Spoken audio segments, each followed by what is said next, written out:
Yeah, let's start by thanking everyone who has joined us. I know it's a very, very small group today, which is not necessarily a bad thing. And this last month has been mostly first of all, we got up to speed with the airdrops, which was very much needed, and I hope everybody's content with that. And again, once again, apologies for the delay; it was not intended. But yeah, the airdrops have been resumed and we're up to date. I believe that we're already preparing the airdrop for the month of April, which should hopefully run on time. We have also hired a few more people.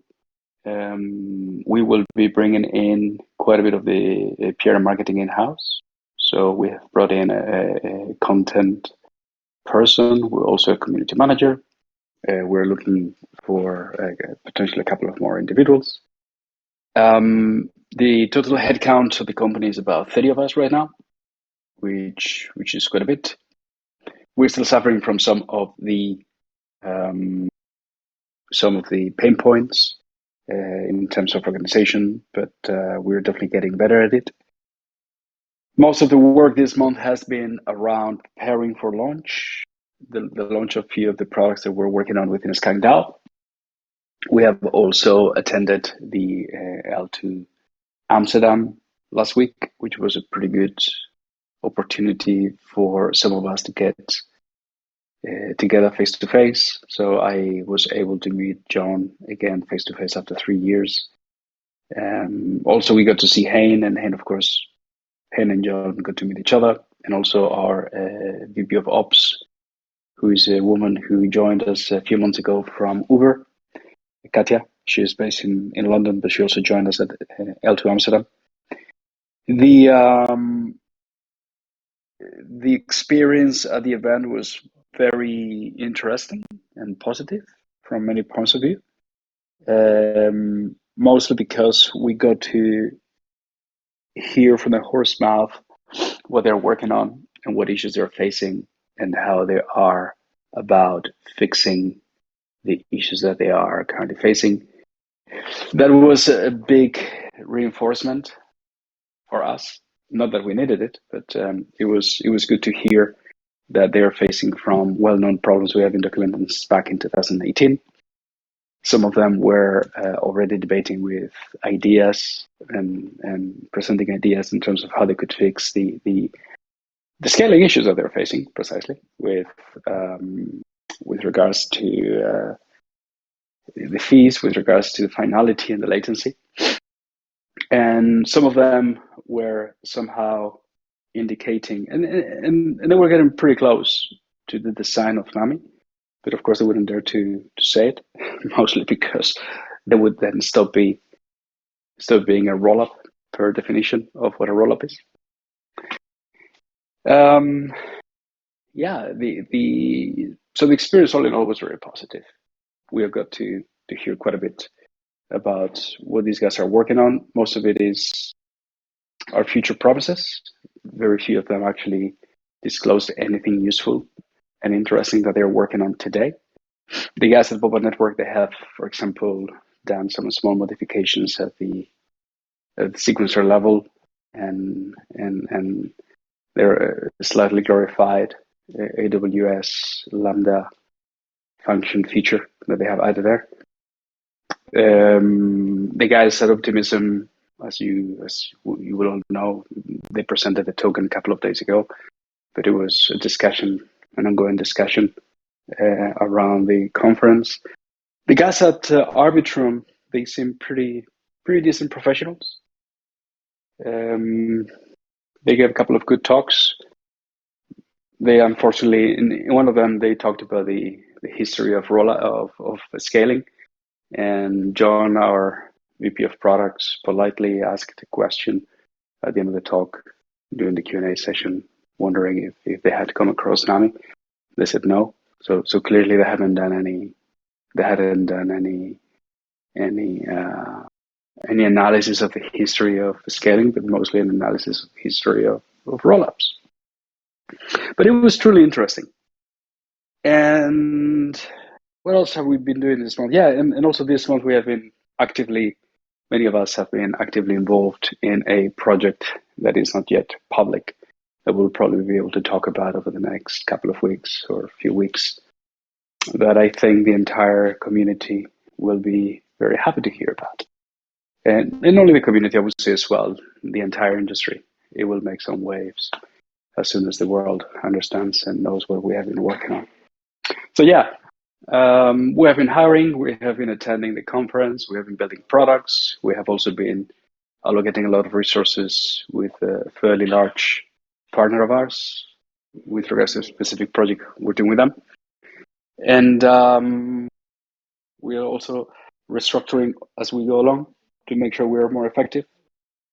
And yeah, taking control a bit more of the PR and marketing at our end. So very fruitful, a lot to do in just 4 weeks. So should we go with the Q&A?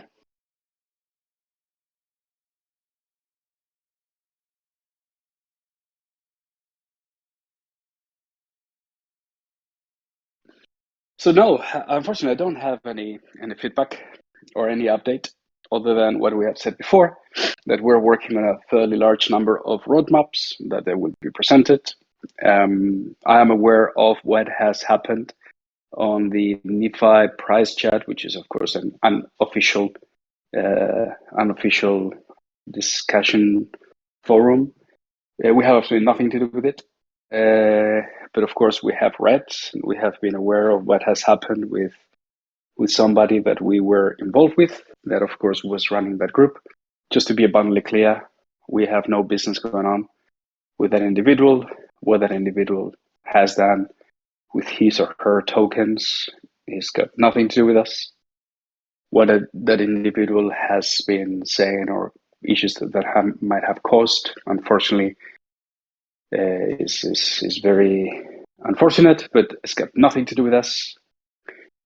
We can and shall not comment on it anymore because, again, it's got nothing to do with us.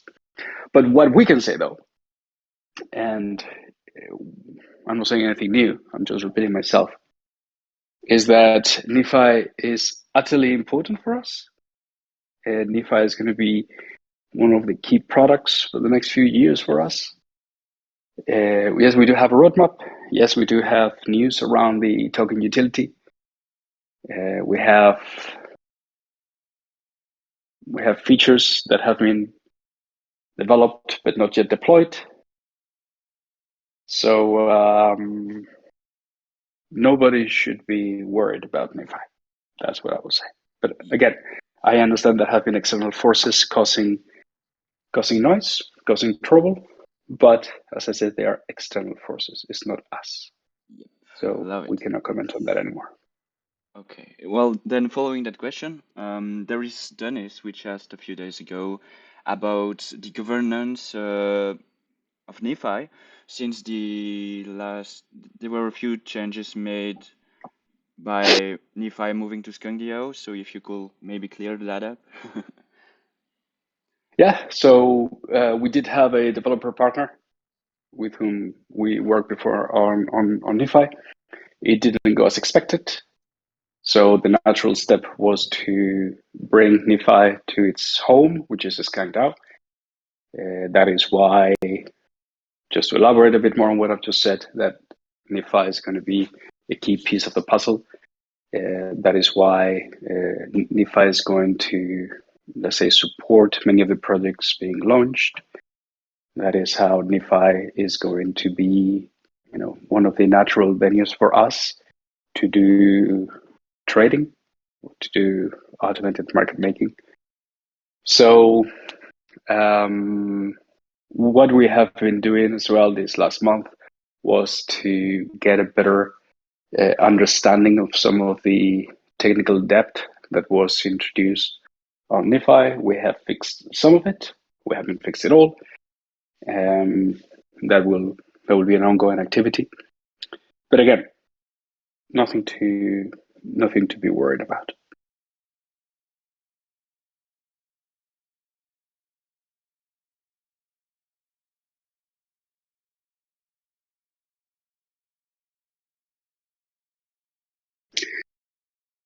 No, I cannot answer that because as indicated, We will release that information when it's appropriate with regards to DeFi. I mean, just to be abundantly clear, um, we are not building one thing. We're building a gazillion number of things, right? So if you keep on asking, or not you, Boris, I'm speaking about hypothetically, that person keep asking the same question every day and you keep getting the same answer every day, it's not because we're not doing anything. It's because we're doing many, many, many things, but particularly the one you're asking about.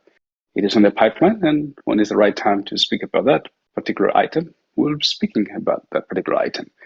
The most important is that, as indicated, has been third parties, external forces that have created noise that is completely out of our control. It's not our problem, unfortunately, has caused trouble for us as well, a lot more for us than for many of you.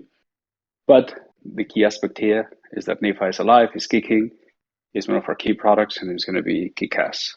So, all good. All right, let's move on then. Dennis has a second question, which is related to L2 Amsterdam talk, which you had, and it was about the censored activity related to institution. So he just asked what this practically mean. And then he gives Well, an example. if If you want to read it yourself, you can go. It's the second question, which was from the 24th of April. Uh, I'll ping you.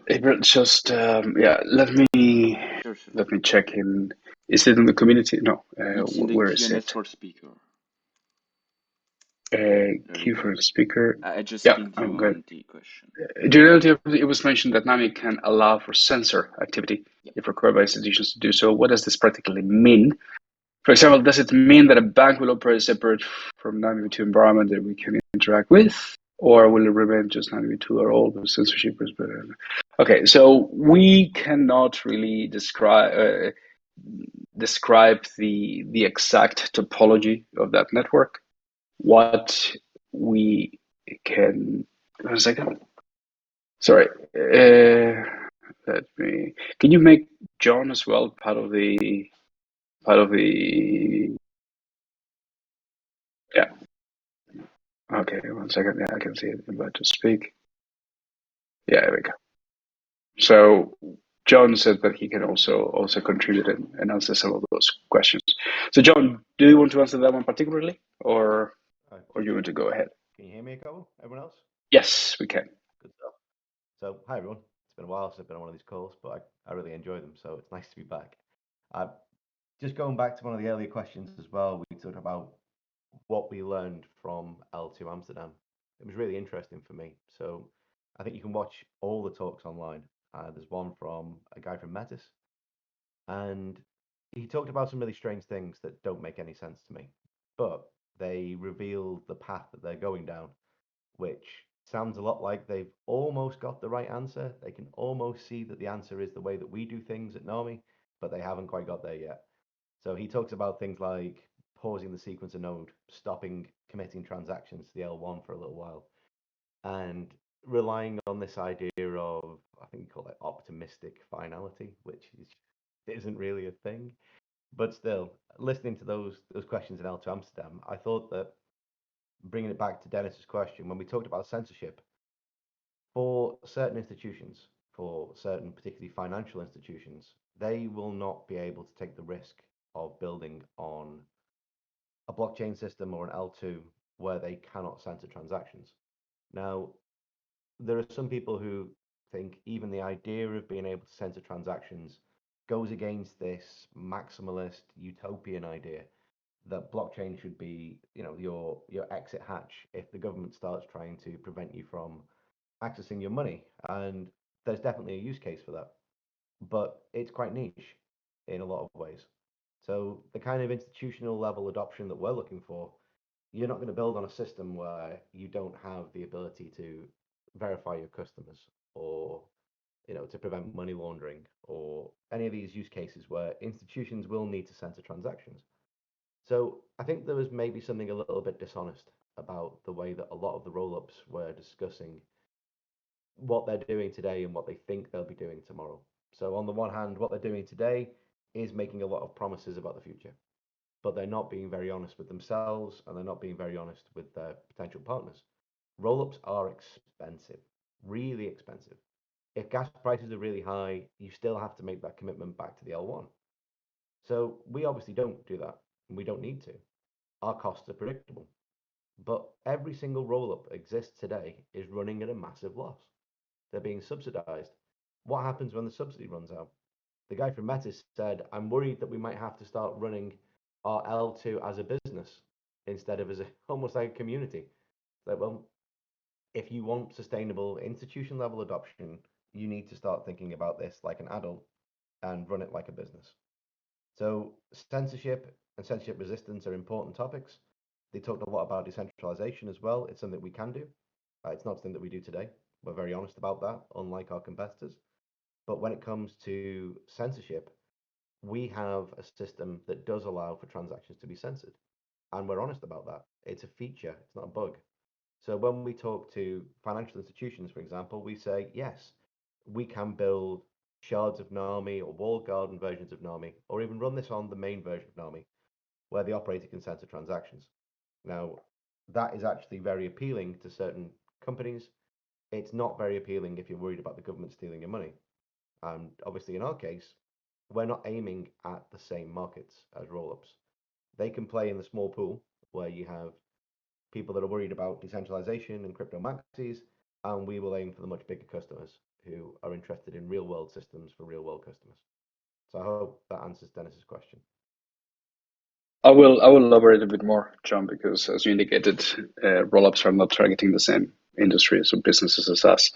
And I think it's important. I mean, this goes back to many different community calls we have had, by which I've mentioned that most crypto projects either have got very little short life cycle ahead of them, or they're just building gear towards the crypto community just to do the cash grab or something like that. So what I mean, rollups. It's important to look at the inception of rollups and why they exist and how they were formed and under which conditions, right? So they follow the narrative of the ethos of the blockchain, right, which is censorship resistant, open, trustless, and the whole shebang. So it is based on those parameters.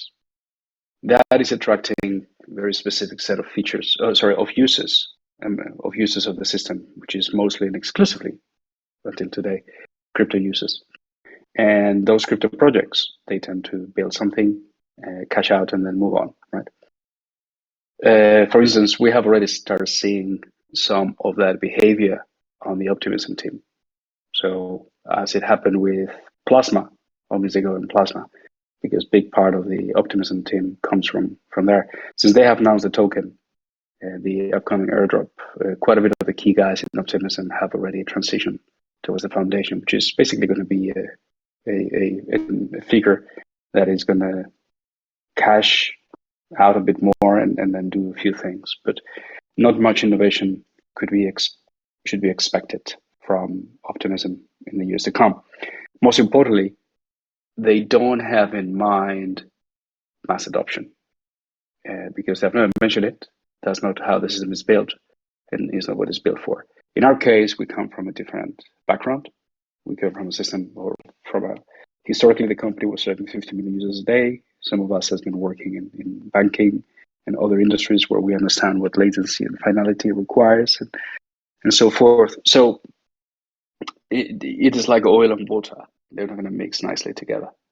Uh, so we're in different planes, and we talk about different use cases, different levels of adoption, which is fine, right? So it's important to get that point through.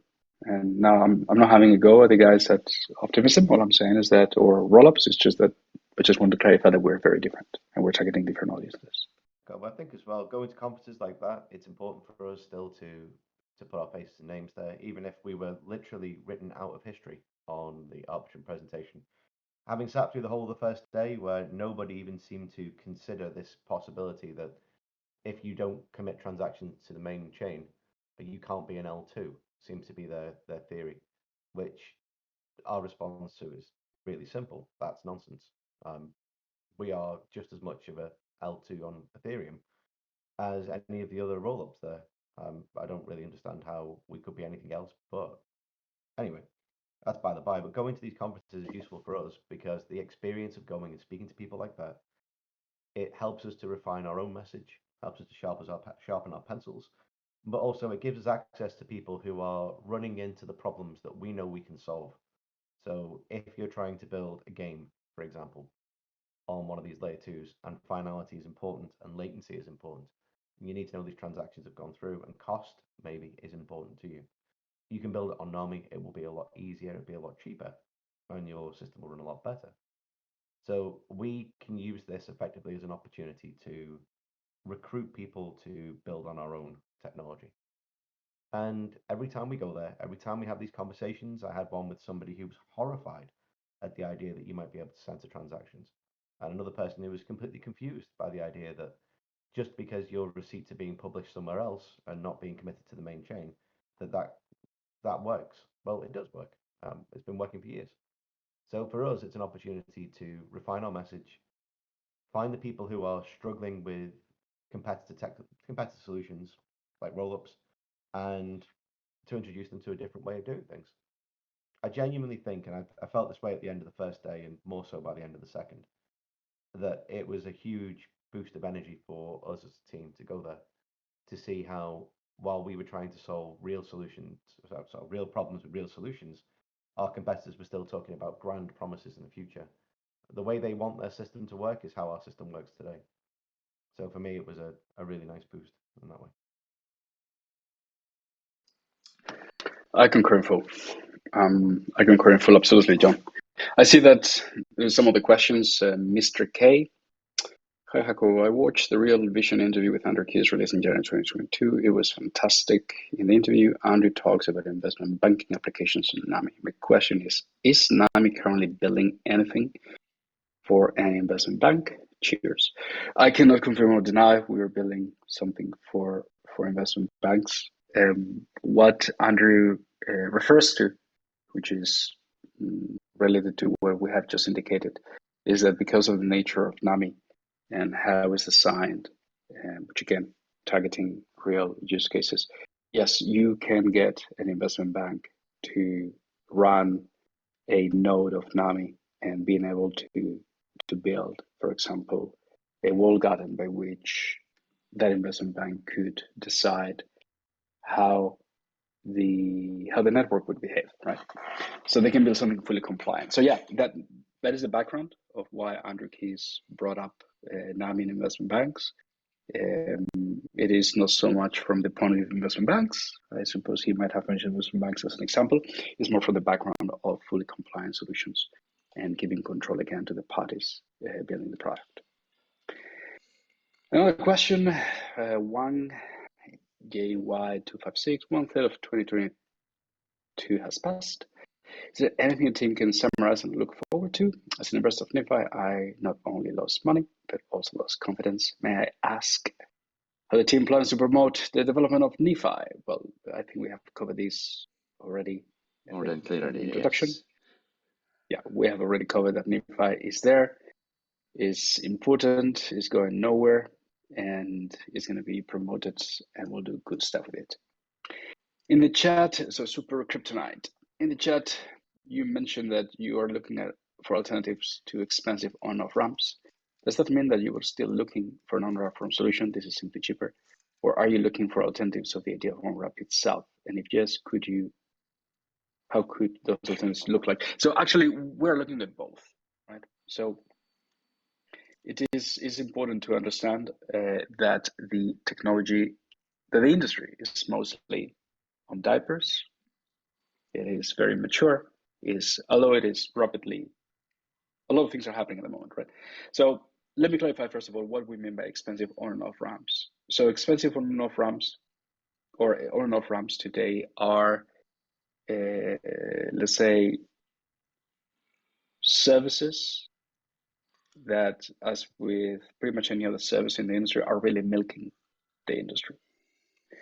So in every gold rush, the guys that will always be making money are the guys selling the shovels, right?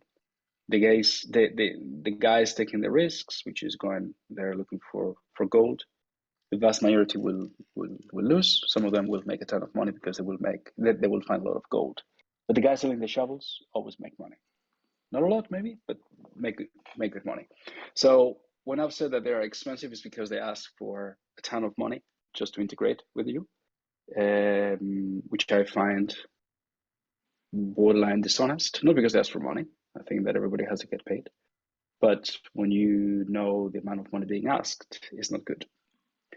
And also, they're expensive from a user point of view, meaning that if we would integrate with one of those and you would use them, you as a user, you would be paying 4, 5, even 6%, which is too much. Now, we're looking for the right on and off ramp that we can integrate, but also we're looking for alternatives. Now, those alternatives, what are those? Well, it really varies. It could be, for instance, integration with exchanges, with centralized exchanges, by which you can acquire the crypto there. So they already have got fiat. So there are exchanges that work with fiat, but also that would allow you, for instance, deposits directly into NAMI. That could be one solution. Another solution could be, for instance, integrating with all the payment railways that might not be crypto native out of the box, but also would allow users to immediately purchase a specific elements in the NAMI ecosystem with a debit card. That's what I would say.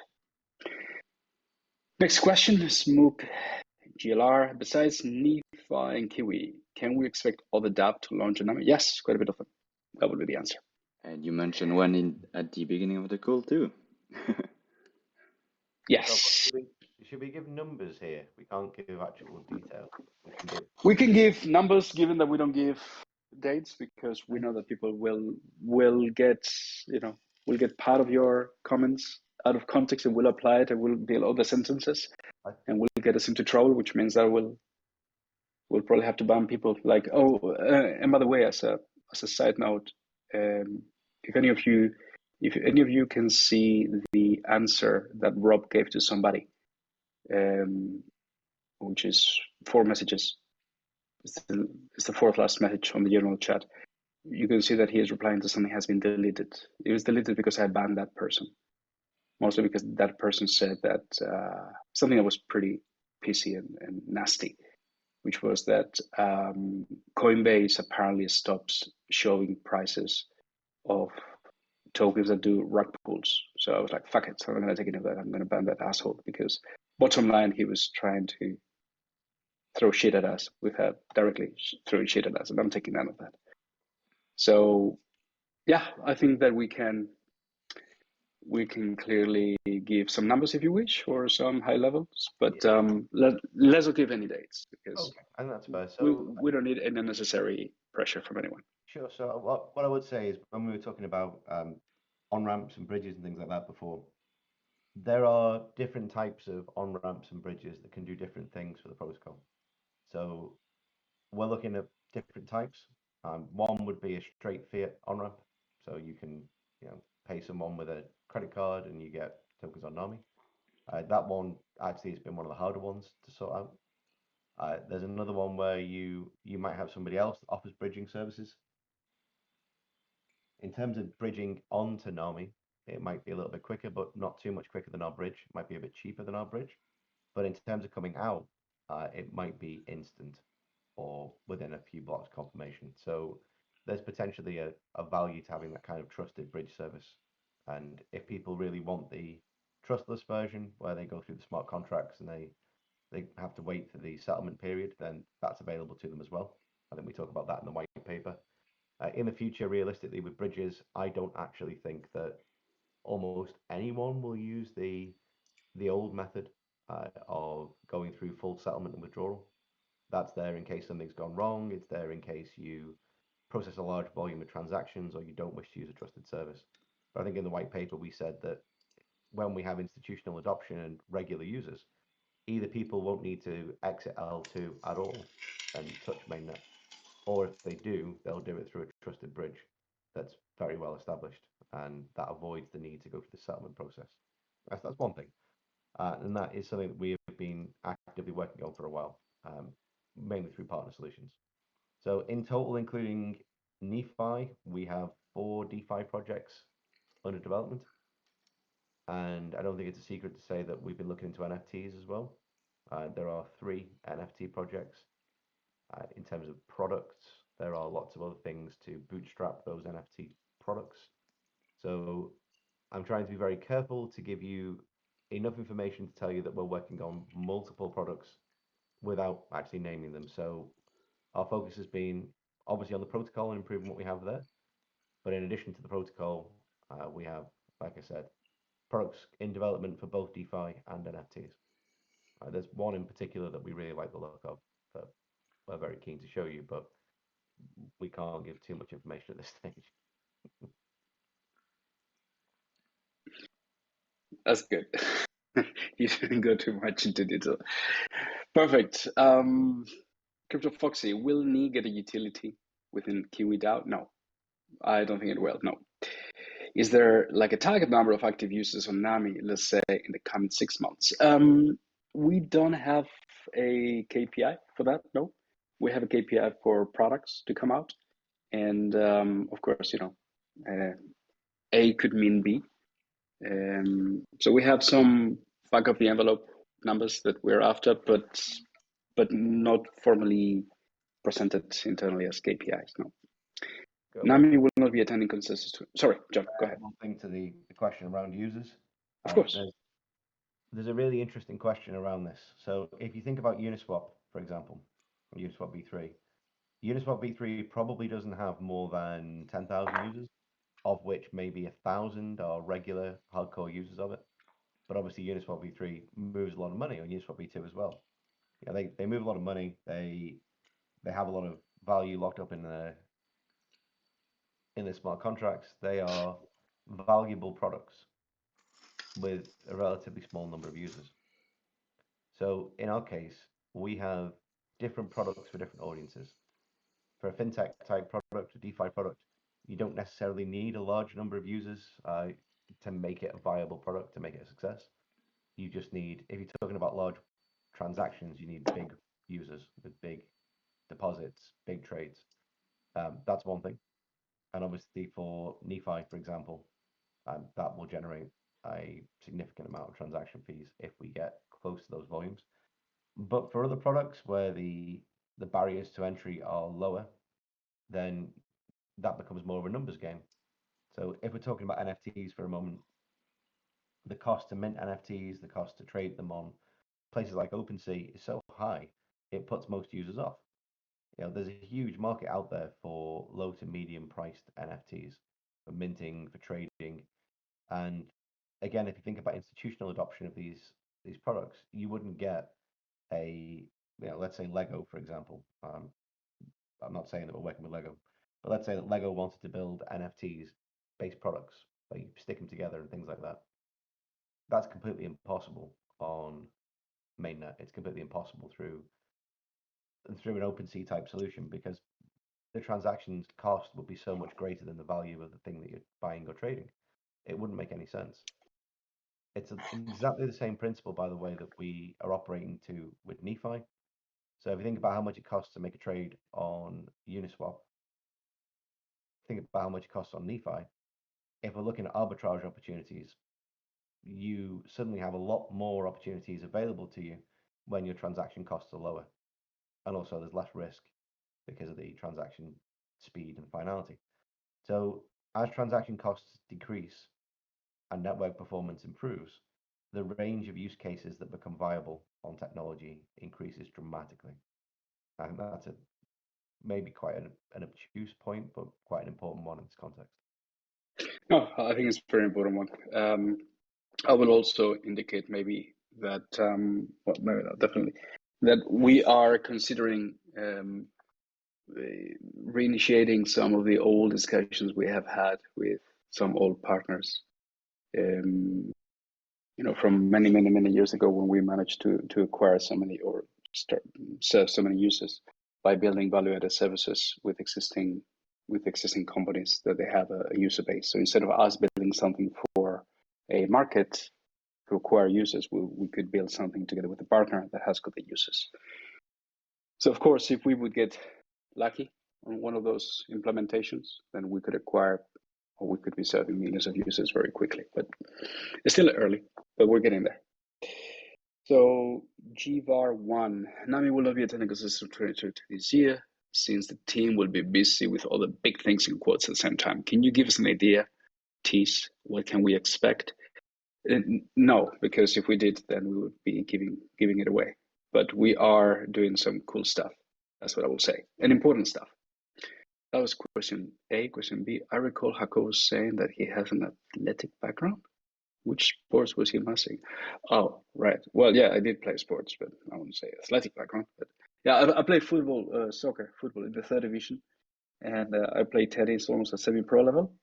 Fun story: a friend of mine became number one in the world, the first Spaniard ever to be number one in the world, Carlos Moya, who is currently coaching Rafa Nadal. But no, I was a shitty athlete, but goodwill, but not much more than that. Any news about this snippet from one of the articles last year? Yeah, it's about, well, the news about that snippet will come out soon. So we're working with good people. That's what I will say. During the Future 4.0, there's a lot going on with Nami and the whole ecosystem. Please name the top 5 milestones Nami aims to achieve next based on priority. That's a good question. Institution adoption, users, ecosystem, those 4. So, I don't know, Mark. So the first thing we need to do is ship the products we have in development. We also have some key goals around improving the protocol, both from a usability perspective and also from a technical debt standpoint. So there are some things there that we've been looking to do for a while. In terms of the products, we are looking to prove what's possible with our technology. We don't think we have a monopoly on good ideas.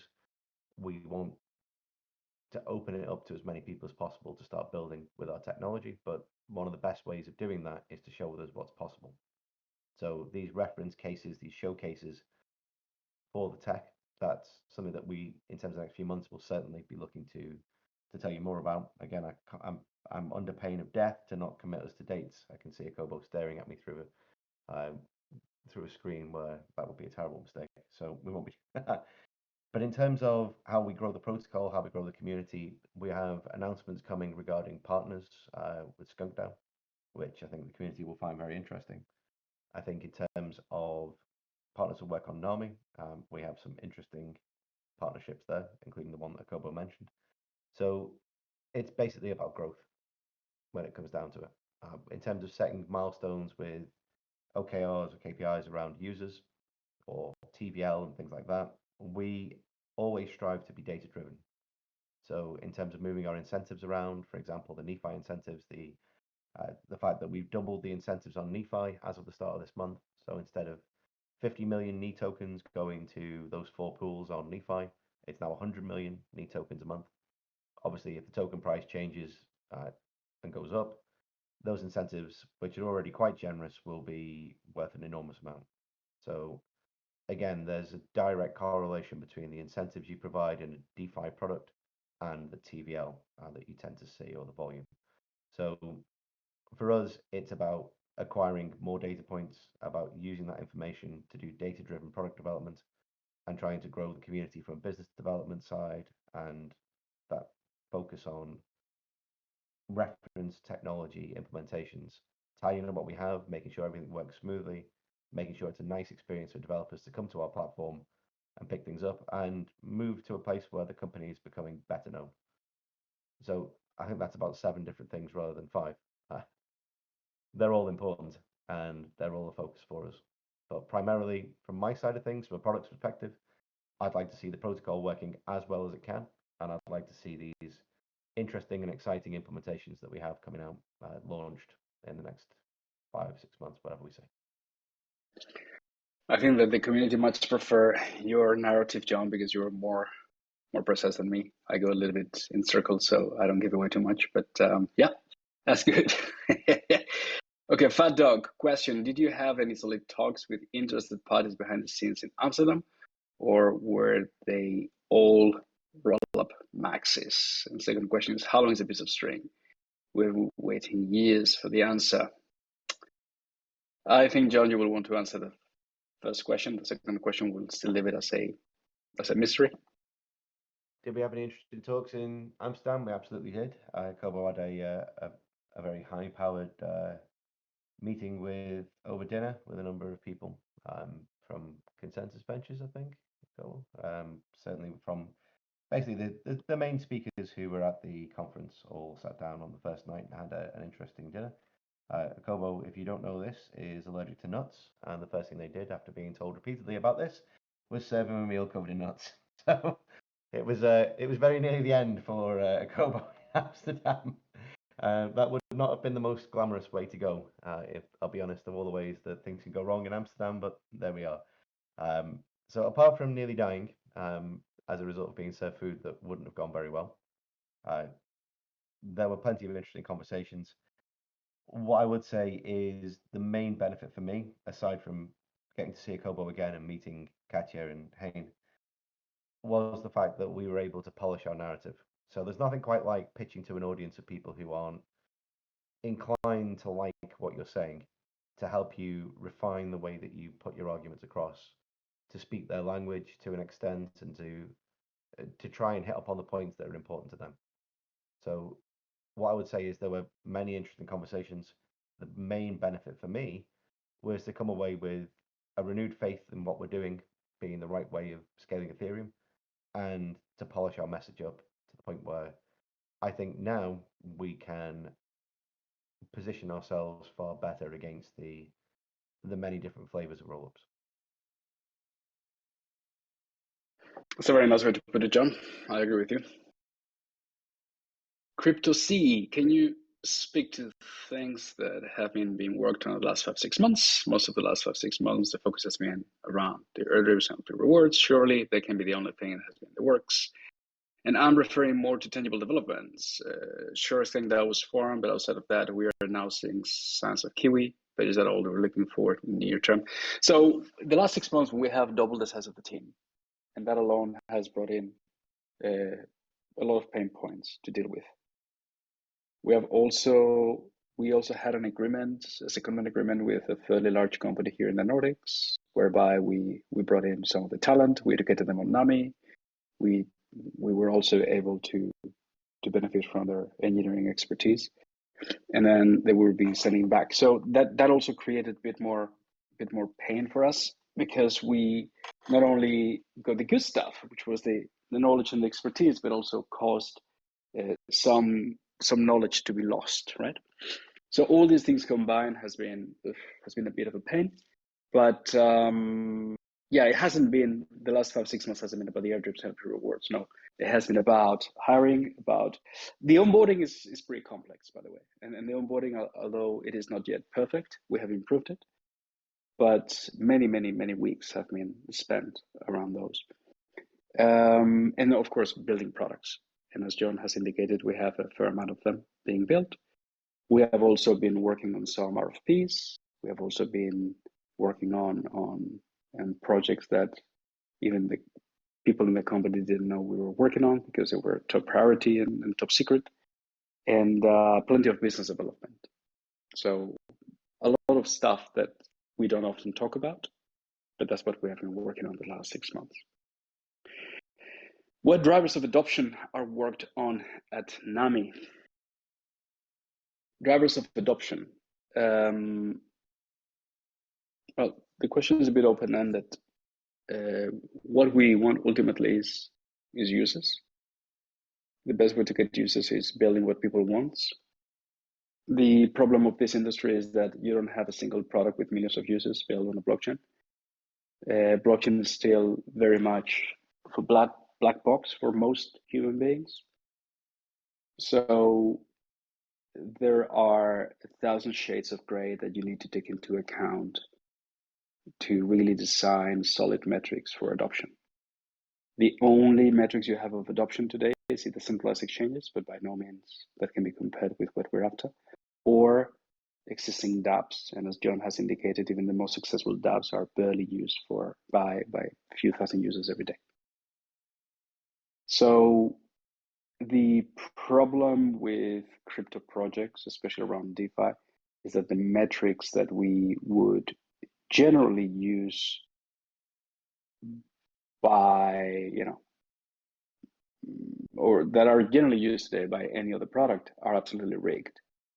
Because in DeFi slash dApps slash crypto, TVL equals success, but TVL does not equal adoption, nor TVL equals, monthly active users, a decent number of monthly active users, or anything like that. So you see, your question, although it is logical, you're in the future for, it is incomplete.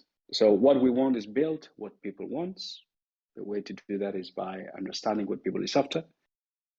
Of course, you need the right infrastructure, which we do have.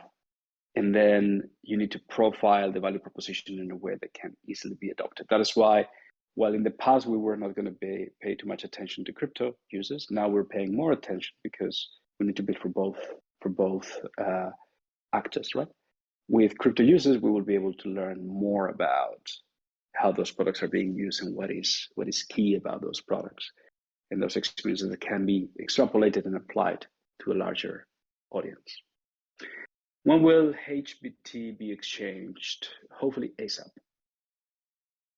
We're working on that quite actively. Maybe you can elaborate a bit more, Joe. Yeah, we can elaborate a little bit more on that one. So we're at the stage where we are, I think we're about to test the payment mechanism and also the new contract on testnet. So because obviously this is so important for us, we really don't want to make a mistake with it. And we did have a plan pre-Christmas about the order that things would be done in terms of a token swap. We paused some airdrops while we were going to do that. I'll be honest, the wait to sort out the token swap was too long, and it got to the point where we hadn't issued the airdrops for a while. So we switched the plan, did the airdrops. We're now up to date with those, which is something that I know is important to the community and it's important to us. But realistically, let's put it this way: without putting a precise date on this, if we haven't swapped the HBT token by the end of next month, I would be very, very disappointed. That's a very subtle way of not giving a date, but saying that those are my expectations. So we finally gave a date. I did. Okay. I just said, I might be very disappointed. I was just pulling your leg. Okay, Rob, a question. Just a few follow-up questions from the other day. If you had a superpower, what would it be and why? Okay, so that's a question for you, John. Second, can you tell us something about yourself that only your close friends know? That's also for you, John. And does Hako have any hidden talents or a hobby? I am absolutely talentless. Is he good at any sport? Nah, he used to be. Can he sing? Fuck no. Thanks. So, John, back to you. If you had any superpower, what would it be?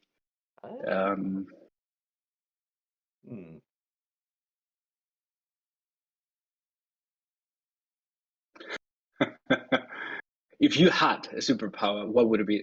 He's not asking if you could have one. I mean, if you had one, what is the one you would have?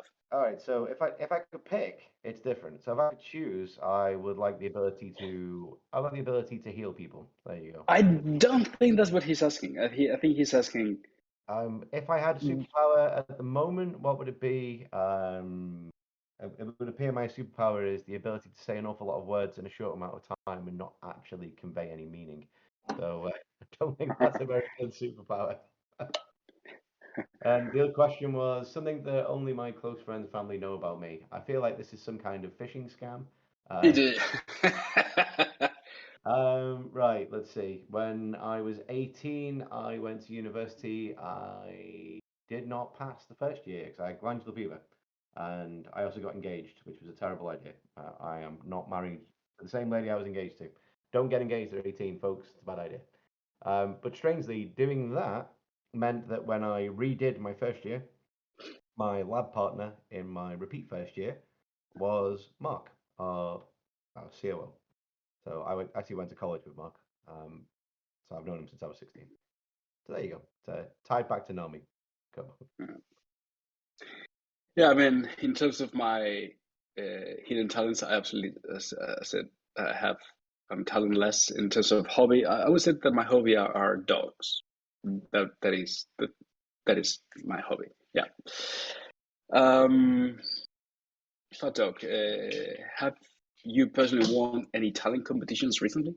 Secondly, has Nami won any competitions recently? Um, Fat Dog, you are on the call, man. I think we should. You know what? Let me do this. I'm inviting you to talk, Mr. Fat Dog, so you can elaborate a bit more on that question that you just had.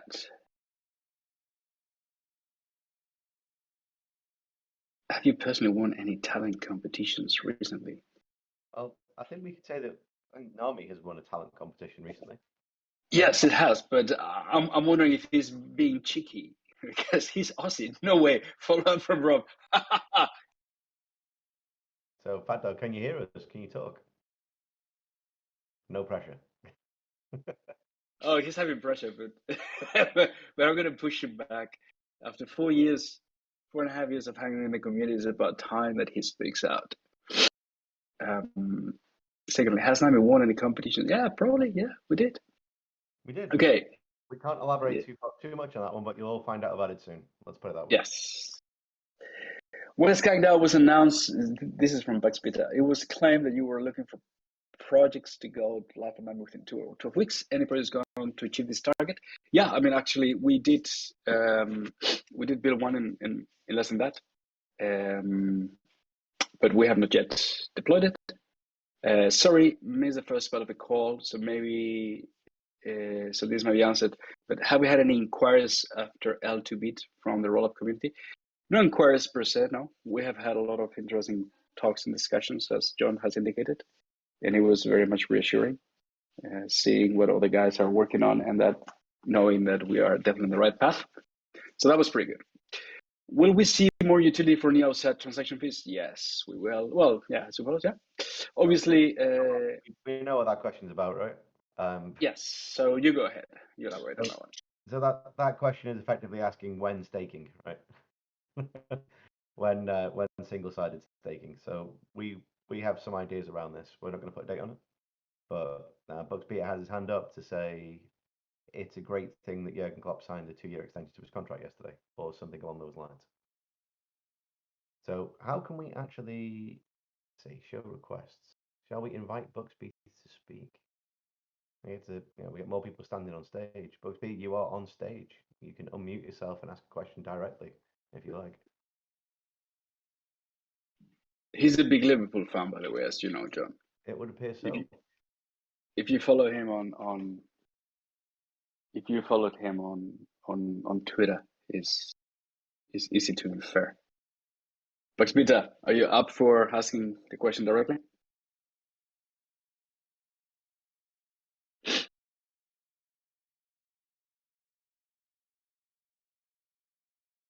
Hi, Only, are you hey, able to hear me?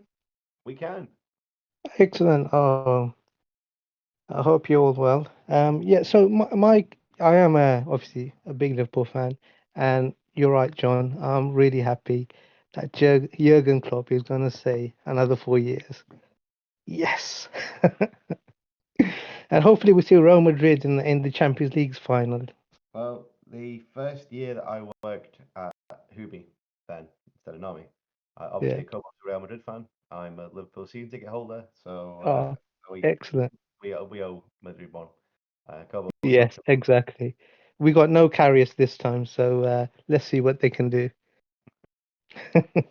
Well, I think it's difficult enough for us on Wednesday night, but we walked alive out of Paris Saint-Germain. We walked alive out of Chelsea.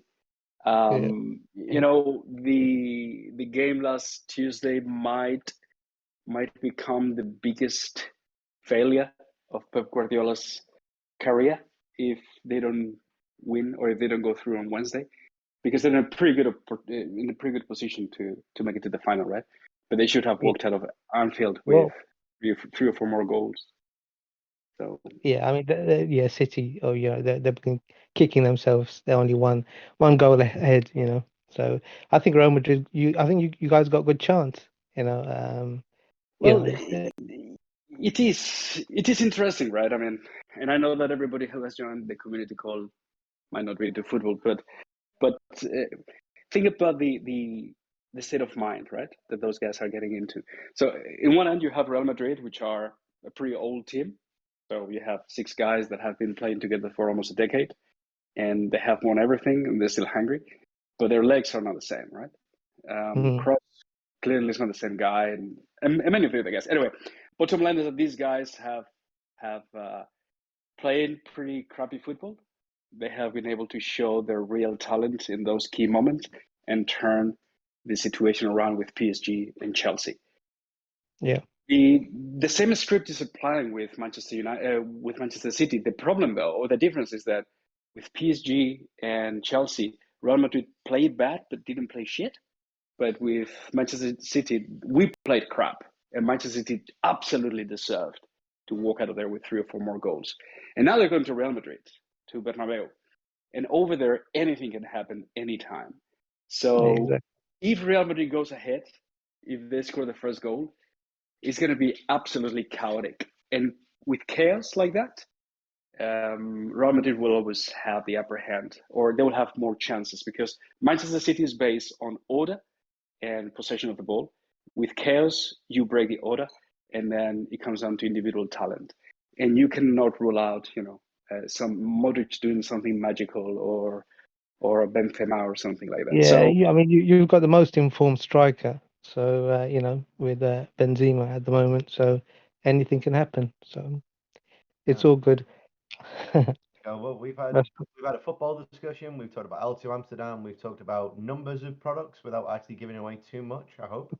Um, we've talked about what comes next. So obviously next week we owe another round of incentives and airdrop payments. They will follow the same path as last month.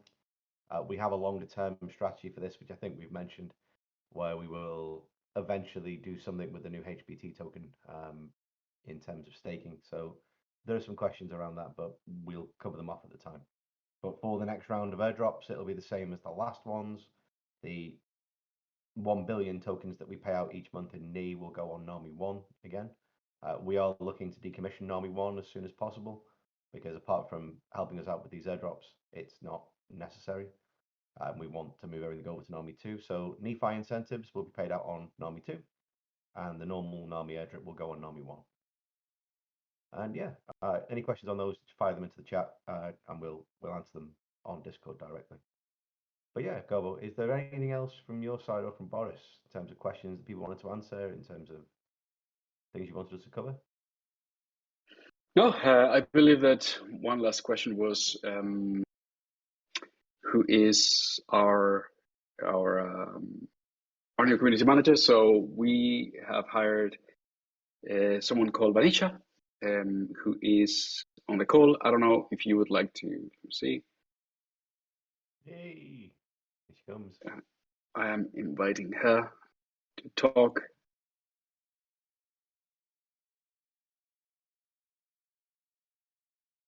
Does seem to take a second, doesn't it, on Discord? Yeah. There you go. Hey, Venetia, can you hear us? Can you talk? Yes. Hey, your first community call. Welcome to our fun community. You are a new community manager. Although by your avatar, you look a little bit sad.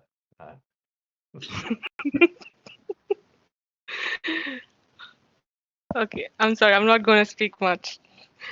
Not a problem. Not a problem. I just wanted to introduce you to the community.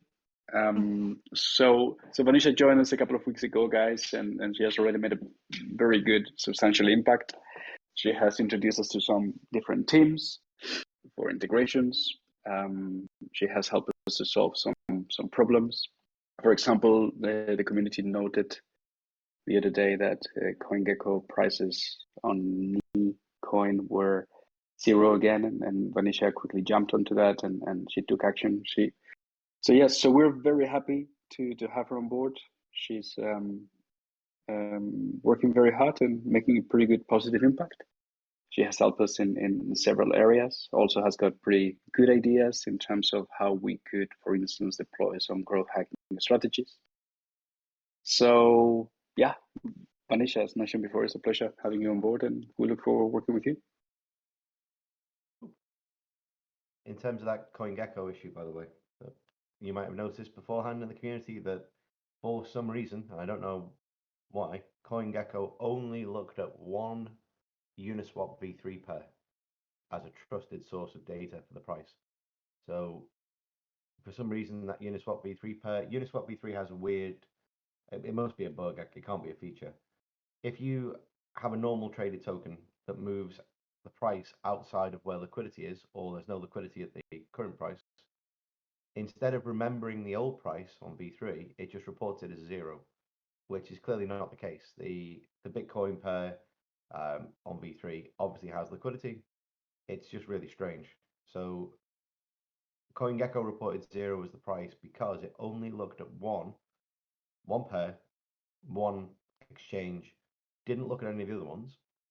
And thanks to Venetia, we now have a much more stable price on CoinGecko because CoinGecko is looking at Uniswap. It's also looking at Gate and multiple pairs on Gate. So the chances of this happening for the same reason, again, seem very small. So yeah, we didn't like seeing the token price at 0, especially when it's not. So that's now been remedied, and that's thanks to Venetia. Nice introduction to the community. Excellent. So unless you guys have got any more questions, we can call it a day. And yeah, hope that this was useful and helpful. Again, thank you for your continued support. We have some pretty cool stuff coming up. Stay tuned. Roadmaps, products, good news to be shared, and hopefully adoption very soon. Yeah, I have a feeling, Kobo, if the big announcement lands before the next community call, then our next community call will be about that and nothing else. So let's see. Yes, it will be, but as you know, it's a long-term relationship. So there will be very few things that can be said and will be said. But of course, people will be able to start deducing what could be the ramifications and implications mid and long term, exactly. Which is ultimately what we're all after. But the takeaway from my side at the end of this call is that we have a lot of fun things coming. Products, announcements, partnerships, things like that. And yeah, it's we have a team that keeps growing. We're adding people in places that we think will help. And yeah, I think it's possibly the most exciting time for the company since I've been involved. And yeah, well, the community will find out a little bit more about why over the next few weeks. Excellent. So guys, thank you so much. Wishing you a good weekend. And if you guys have got any questions, let us know and we'll be happy to answer them. Okay. Thanks everyone. Cheers guys. Cheers. Bye.